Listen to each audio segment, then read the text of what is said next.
What does it mean for a premise to be necessary and sufficient? You've learned a lot about how to evaluate premises for their accuracy, whether you're able to determine the truth of a premise or simply judge it to be more or less acceptable. But there is more to assessing an argument than knowing whether the premises are acceptable.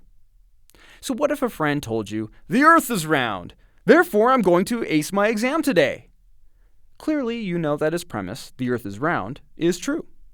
But does that mean his conclusion, that he'll pass the exam, is also true and thus his argument is good? You're probably saying, no, of course not. Why not? The premise about the earth being round has nothing to do with how he'll do on the exam. And that's right, his premise is irrelevant to his argument. Let's take another example. Imagine your friend says, "I studied really hard for this exam last night. I'm definitely going to ace it." Do you believe her? Assume the evidence she gave you that she studied really hard is an acceptable claim. Is that enough evidence for you to believe that she will definitely ace her exam? You might be inclined to say, well, it's great that she studied hard, but have you been going to class every day? Are you getting the right answers on the practice questions? Did you do well on the first exam in the class? These questions suggest that maybe her evidence isn't enough. It is not sufficient to justify her conclusion. In this episode, you'll look more closely at the relationship between premises and conclusions. In doing so, the first step is to determine whether a given premise is relevant. Does it matter to the conclusion? Then, once you've established relevance, you must consider two other elements of the relationship. First, is the premise necessary? Is it required in order to make the conclusion true or acceptable? Second, is the premise sufficient? Is it enough to justify accepting the conclusion? Keep in mind that the same ideas apply when there are multiple premises. It just takes a little more effort to determine whether they are necessary and sufficient. Relevance. Before you can ask whether a specific premise is necessary or sufficient for the argument, you need to establish that it matters at all. In the first example in this episode, your friend offered up a premise, "The earth is round," that had absolutely nothing to do with the issue at hand, whether or not he'll pass the exam. It was irrelevant. For a premise to be relevant, the truth or acceptability of that premise must matter in how we evaluate the conclusion of the argument. So you can apply a simple test for relevance. If you take away the premise and the conclusion no longer makes sense, then the premise is relevant. Remember, in order to assess relevance, you must know what the argument is about, what issue or problem is being addressed.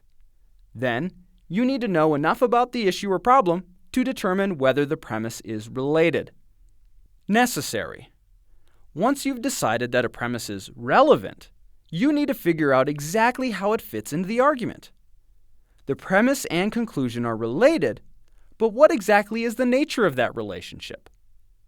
The next standard you should consider is whether a given premise is necessary for the conclusion to be right or strong.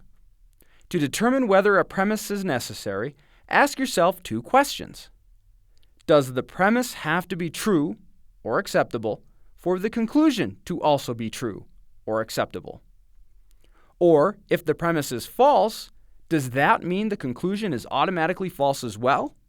If so, then the premise is necessary. Consider the following example. Your friend asks you about your plans for the weekend, and you tell him, "Well, I really want to go visit my parents in Boston, but since I only have 2 days, I need to get there and back as fast as possible." Does the truth of the conclusion, that you need to get there and back as fast as possible, require the premise that you really want to visit your parents to be true? No, the conclusion can be true even if the premise that you really want to visit your parents is false, so the premise is not necessary. Necessary premises can be a part of both deductive and inductive arguments. Remember, a deductive argument is defined in terms of necessity.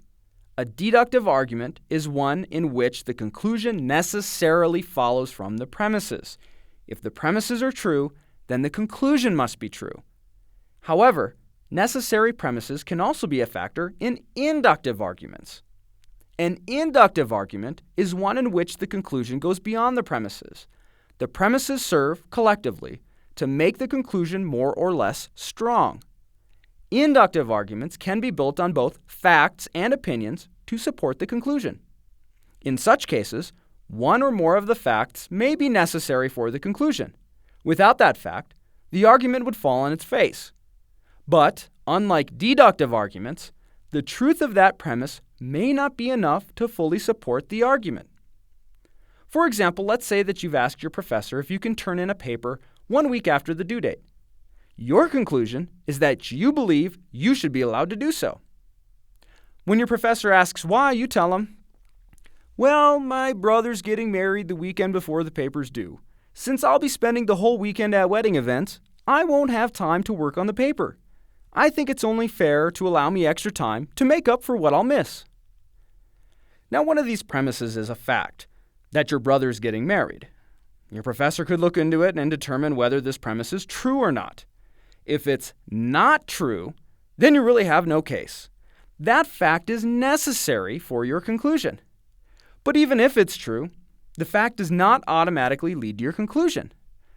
Your professor may very well say, "Well, I believe that it's true that you have a wedding to attend, but you've known about both the paper and the wedding for more than a month, which is plenty of time for you to make arrangements to get the paper done on time." Sufficient. In the last example, you saw that necessary conditions may not be enough to make an inductive argument acceptable. The final standard for assessing the relationship between premises and conclusions is whether one or more premises are sufficient to make the argument strong. A premise might be necessary. Remember, it has to be true for the conclusion to be acceptable.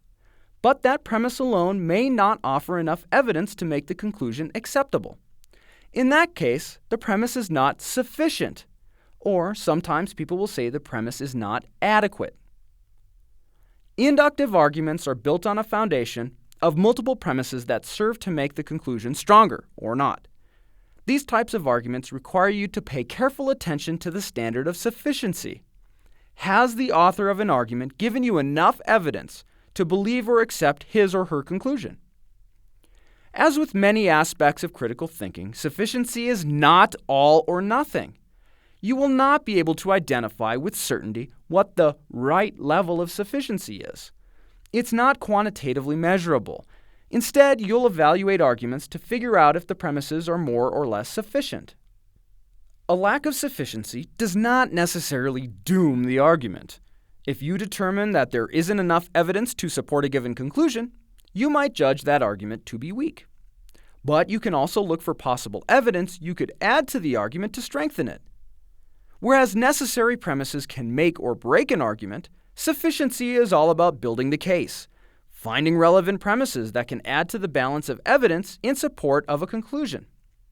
Sometimes you'll determine that there's not enough evidence in an argument to support the conclusion. A lack of sufficient evidence does not mean an argument is false, but it does mean that it is weak and probably should not be accepted. You might say, "Wow, all of those claims are reasonable, but they just don't add up to the conclusion you proposed. I'd need to see a little bit more evidence." This challenge comes up in court cases when a jury is asked to decide beyond a reasonable doubt if a defendant is guilty. There may be many pieces of evidence that point to guilt, but a jury may still conclude that it's not enough. There is still some doubt.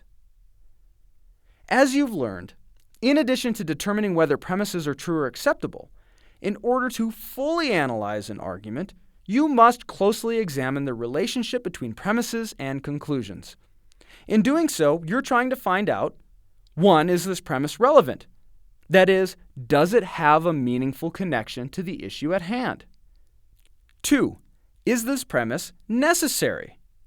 In which case, if the premise is false, then the conclusion must be false. And 3, are these premises sufficient? That is, do they provide enough evidence to accept the conclusion?